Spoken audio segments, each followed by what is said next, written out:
खरात प्रकरणामध्ये पहिल्या दिवसापासूनची माझी भूमिका ठाम आणि स्पष्टपणाची होती। खरातच्या कोणत्याही आर्थिक व्यवहाराशी, जमिनीमधल्या पार्टनरशिपशी दुरान्वयी माझा संबंध नव्हता। मी कधी कोणत्या महिलेला खरातकडे घेऊन गेले नाही, ना माझा आक्षेपार्ह फोटो व्हिडिओ होता।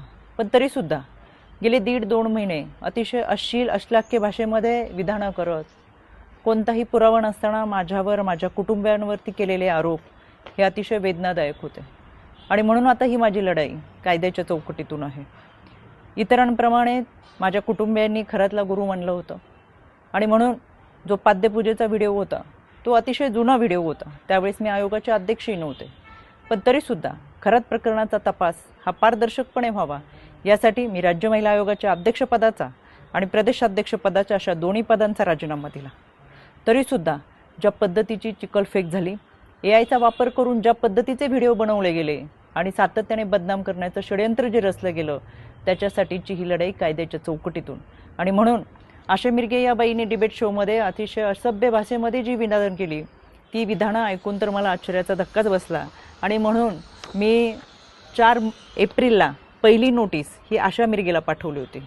कायद्यापासून पळ काढताना स्वतःचा बचाव करण्यासाठी या बाईने ही नोटीस स्वीकारली नाही, म्हणून पोस्ट ऑफिसच्या माध्यमातून 2दा ही नोटीस परत घरी पाठवली। एकूण 3 वेळा नोटीस पाठवली गेली, पण ही नोटीस या बाईने स्वीकारली नाही। अनक्लेम म्हणून ही नोटीस परत आली आणि म्हणून मला माझगाव कोर्टातून फौजदारी फिर्याद दाखल करावी लागली।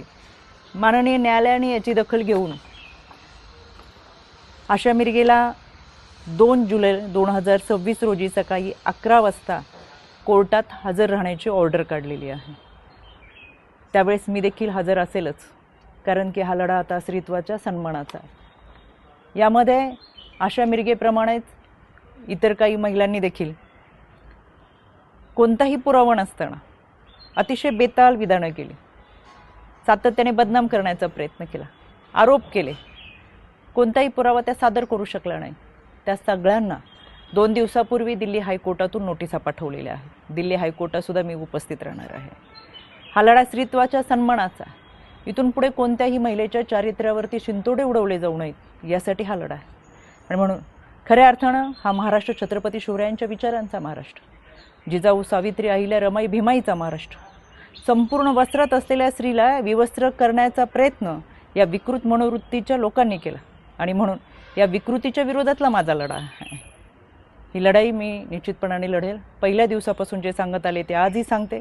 सत्य प्रखरतेने तुमच्या समोर आहे। कोणताही पुरावा नाही, कोणतेही दुष्कृत्य गैरकृत्य कधीही केलेलं नाही।